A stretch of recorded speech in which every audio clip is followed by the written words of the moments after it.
Good morning mga madam sir. So, naputol lang yung live natin. Nagtry ako mag-live dito ngayon sa Nagbangi Dos, no? So, nag-rides kami na tatlo kasama si Motochab at si Bria. Ayan yung mga service namin. Kay Bria yung Inmax na yellow green, kay Motochab yung sa gitna, then naka-radar ako, carb.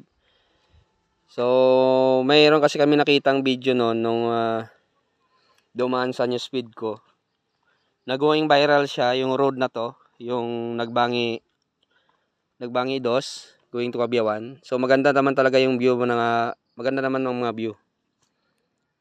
Kung titingnan mo, napaka-solid ng view kasi makikita mo yung mga tanawin sa baba, napakaganda. Then matatanaw mo yung Nasuli Bridge, no?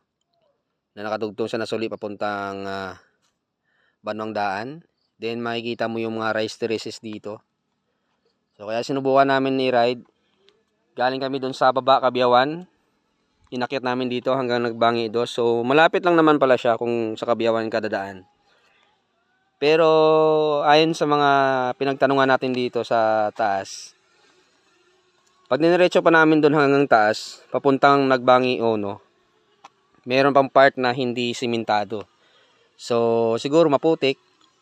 Pero try namin mamaya puntahan at titingnan kung possible ba na makalusot tayo. Siguro possible naman makalusot.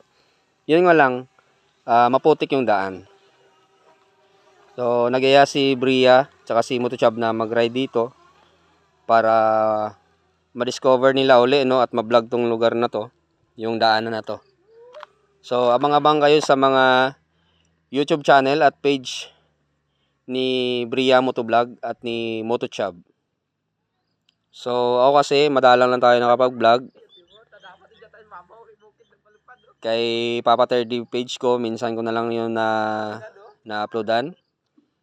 So nakapokus ako ngayon sa main Facebook ko na Edivar Agustino, no. So kung gusto niyo panoorin yung video na yon, doon na lang po kayo dumiretso para makita niyo yung mga napuntahan ko at halos doon ako lagi nagpo-post. Hindi naman everyday, pero pag may mga napuntahan tayo, doon tayo lagi nagpo-post. So sa mga gustong pumunta rito, na maganda naman yung lugar, ayon sa mga bata na napagtanungan namin, marami daw pumupunta rito tuwing hapon. Mostly around 5 o'clock to 6, no? Marami daw pupunta rito kasi kinukuhaan daw nila yung paglubog ng araw doon sa bundok na yun. So inanyayahan ko lahat na kung gusto yung kumuha ng magandang mga pictures, no, tanawin at yung paglubog ng araw, pwede kayo pumunta rito paghapon, mga like alas 5 para maabutan yung paglubog ng araw. Then kung mahilig kayo magkuha ng mga most attractive picture, no, so pwede dito yan. So sunod, yayain ko si George Ride kasi may camera.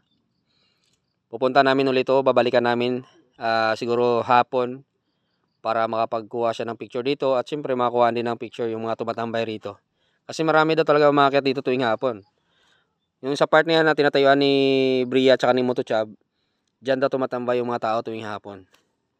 So sa mga locals, no, alam na yung diskarte. Pwede silang magpatayo ng tindahan dito para may tambayan. Kita rin yun mga madam sir. So ayan lang po. At maraming salamat sa panood. Ride safe and be safe.